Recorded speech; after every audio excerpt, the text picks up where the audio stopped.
Assalamualaikum warahmatullahi wabarakatuh. Saya bernama Nur Ainur Madiah. Ingin menyampaikan 7 langkah untuk mencuci tangan dengan betul. Pertama-tama, kita akan basuh tangan dengan sabun secukupnya. Kedua, gosok tangan dengan sabun.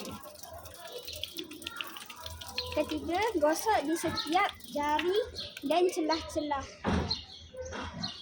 Keempat, gosok tapak tangan menggunakan kuku.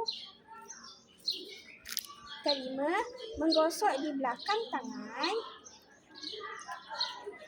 Keenam, membasuhnya pula dengan air yang bersih. Ketujuh, mengelap sehingga kering ataupun menggunakan tisu yang kering. Terima kasih.